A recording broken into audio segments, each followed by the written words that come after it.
నమస్తే, welcome to పూరా local. నేను మీ యోగి బొల్లోజు.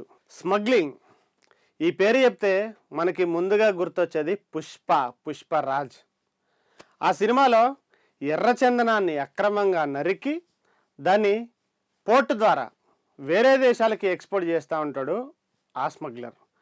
కానీ అదంతా సినిమా కదా, నిజ జీవితంలో కూడా అలా ఎవరైనా ఉంటారా అంటే ఉన్నారు. అలాంటి పుష్పరాజే సూర్యాపేట జిల్లాలో కూడా ఉన్నారు. ఆయన పేరు ఇమ్మడి సోమ నరసయ్య. దానికి సంబంధించిన వార్త చూద్దాం. దేశం దాటిన మిల్లర్ల దందా. కాకినాడ పోర్ట్ నుంచి అక్రమంగా విదేశాలకు సిఎంఆర్ రైస్. బీఆర్ఎస్ హయాంలో లీడర్లు మిల్లర్లు బరితెగింపు. అంటే గత బీఆర్ఎస్ పార్టీ హయాంలో ఈ ఎట్లయితే అధికార పార్టీని అడ్డుపెట్టుకొని మన పుష్పరాజ్ ఎర్రచందనం అక్రమ రవాణా చేస్తాడో దేశ విదేశాలకి, అదేవిధంగా బీఆర్ఎస్ గతంలో ఉన్న బీఆర్ఎస్ పార్టీ 10 సంవత్సరాల పాలనలో కూడా ఈ పుష్పరాజ్ బియ్యాన్ని అక్రమంగా కాకినాడ పోర్టు నుంచి వేరే దేశాలకు తరలించారు. సూర్యాపేట జిల్లా కేంద్రంగా వెలుగు చూసింది ఈ భాగవతం. దాదాపు 8 మిల్లుల నుంచి, కేవలం 8 మిల్లుల నుంచి 515 కోట్ల రూపాయల బియ్యం ఇతర దేశాలకి అక్రమ రవాణా చేశారు. ఒక జిల్లాలోనే ఈ 8 మిల్లుల నుంచి ఇంత భారీ స్థాయిలో 515 కోట్ల రూపాయల దందా జరిగితే రాష్ట్ర వ్యాప్తంగా ఎంత జరిగి ఉండాలి? ఒకే మిల్లు నుంచి 100 కోట్ల విలువైన బియ్యం, ఇందాక అనుకున్న ఈ 8 మిల్లుల్లో నుంచి దాంట్లో ఒక మిల్లే దాదాపు 100 కోట్ల రూపాయల విలువైన బియ్యాన్ని మాయం చేసి అక్రమంగా తరలించింది.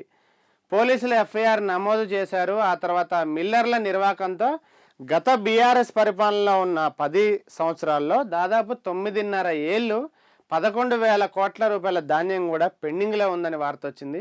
58,000 కోట్లు అప్పుల్లో ఈ సివిల్ సప్లైస్కి సంబంధించిన శాఖ ఉంది, సివిల్ సప్లైస్ శాఖ.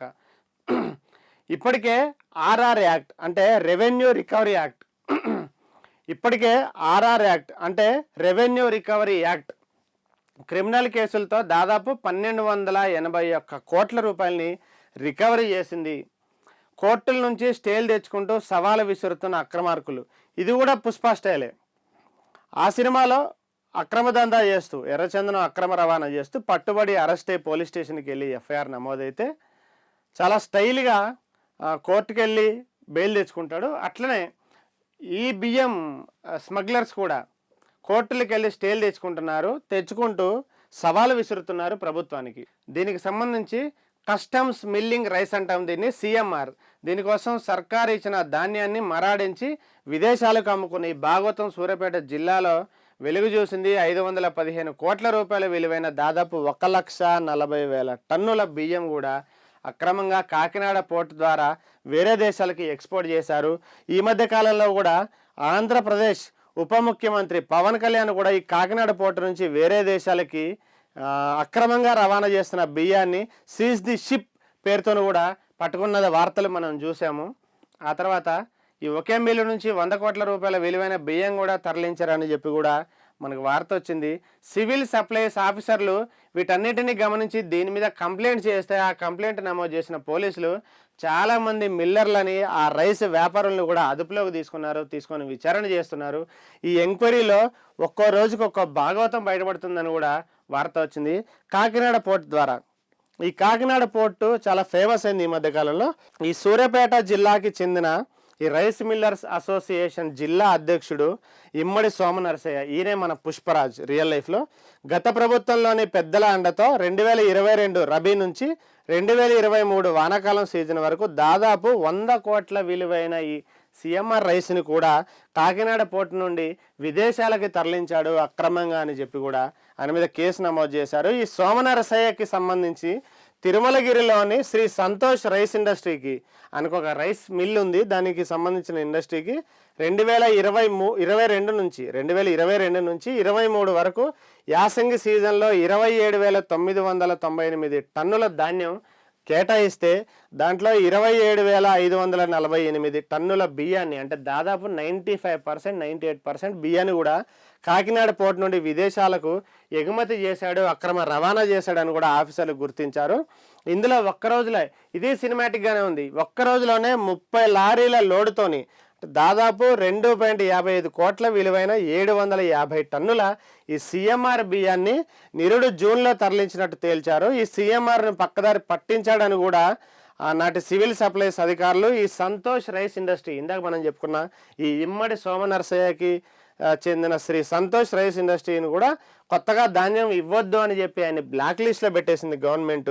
కానీ ఆనాడు బీఆర్ఎస్ గవర్నమెంట్లో ఉన్నటువంటి ఆ బీఆర్ఎస్ లీడర్లు చాలా ఒత్తిడి చేసి అదే మిల్లుకి 2023-24 సంవత్సరానికి గాను ఖరీఫ్ సీజన్లో 17,179 టన్నుల ధాన్యాన్ని కేటాయించారు, ఒత్తిడి చేశారు బీఆర్ఎస్ నాయకులు, అధికార పార్టీ ముసుగులు అని కూడా వార్త వచ్చింది. కాంగ్రెస్ ప్రభుత్వం వచ్చాక, అంటే ఈ రేవంత్ రెడ్డి ఆధ్వర్యంలో కాంగ్రెస్ ప్రభుత్వం వచ్చాక ఈ అక్రమాలపై దాడులు నిర్వహించే నాటికి ఆ సీజన్కి సంబంధించిన 7,542.67 టన్నుల సిఎంఆర్ ధాన్యాన్ని కూడా అప్పటికే వాళ్ళు అమ్మేసుకున్నారు, అక్రమ రవాణా చేసేశారు అని చెప్పి సివిల్ సప్లైస్ ఆఫీసర్లు గుర్తించారు. మొత్తంగా 35,001 టన్నుల సిఎంఆర్ పెండింగ్లో ఉండడంతో సివిల్ సప్లైస్ ఆఫీసర్స్ ఈ ఏడాది ఏప్రిల్ నెలలో ఇమ్మడి సోమ నరసయ్య పైన ఫిర్యాదు చేయడంతో కేసు నమోదు చేసి పోలీసులు ఎంక్వైరీ చేపట్టారు.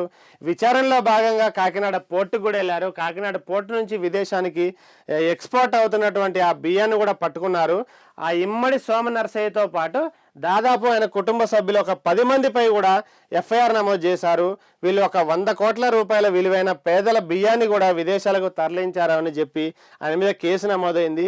ఆ కేసు నమోదైన తర్వాత తనపైన ఈ రెవెన్యూ రికవరీ యాక్ట్ కూడా ప్రయోగించి ఆయన అరెస్ట్ చేస్తే హైకోర్టు నుంచి కూడా స్టే తెచ్చుకొని చాలా సింపుల్గా తప్పించుకున్నాడని కూడా వార్త వచ్చింది.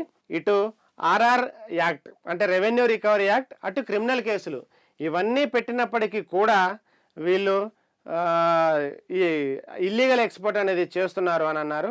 సివిల్ సప్లైస్ శాఖ ప్రతి సీజన్లో బ్యాంకుల నుంచి 1,000 కోట్ల లోన్లు తీసుకొని రైతుల నుంచి వడ్లు సేకరిస్తుంది. ఇది అసలు ప్రతిసారి జరిగే ప్రొసీజర్.